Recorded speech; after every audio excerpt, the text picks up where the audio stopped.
నేను అడుగుతా ఉన్నా రేవంత్ రెడ్డి గారిని, నీకు నిజంగానే విద్య మీద ప్రేమ ఉన్నట్టయితే, నీకు నిజంగానే కనుక విద్యార్థులపైన ప్రేమ ఉన్నట్టయితే, ఇవాళ ప్రభుత్వ స్కూళ్ళలో ఉన్నటువంటి ఒక దైన్యమైనటువంటి ఒక పరిస్థితిని ఆదుకోవడం కోసం ఏ రకమైన ఇంటర్వెన్షన్ చేసిన సమాధానం చెప్తావా రేవంత్ రెడ్డి?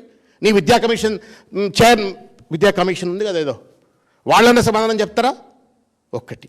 రెండు, ప్రైవేట్ స్కూల్స్లో ఇవాళ విచ్చలవిడిగా దోపిడీకి గురి చేస్తూ ఇవాళ పేద మధ్యతరగతి తల్లిదండ్రుల యొక్క రక్తం కళ్ళ చూస్తున్నటువంటి ఒక స్కూళ్లలో ఇవాల్టి కూడా నువ్వు ఫీ నియంత్రణ కోసం ఏం ప్రయత్నం చేసినావు? సిగ్గుఎగ్గు లేకుండా మళ్ళీ నేను యంగ్ ఇండియా స్కూల్స్ మాత్రం నేను పెట్టినా అని చెప్పని చెప్తా ఉన్నావు. ఇది ఎట్లా సామాజిక న్యాయం అయితే దయచేసి సమాధానం చెప్పమని కోరుతున్నా.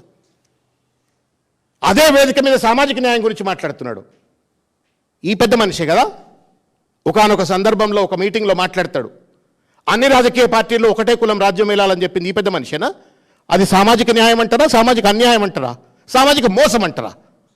ఆ రకమైన సామాజిక అన్యాయానికి వేదిక వేసే విధంగా మాట్లాడి కాంగ్రెస్లో ఉన్నటువంటి ఒక బీసీలను, ఎస్సీలను, ఎస్టీలను అందరినీ గొంతు కోసి పెట్టుబడిదారులకు పెద్దపీట వేసి ఇవాళ రాష్ట్రంలో ఉన్నటువంటి అనేక పదవుల్లో ఇవాళ కేవలం ఆధిపత్య వర్గాలకు మాత్రమే స్థానం కల్పించి ఉస్మానియా దగ్గర బొంగన మాత్రం ఇవాళ సామాజిక న్యాయం అని చెప్పని మాట్లాడితే నవ్వాలనా ఏడవాలనా?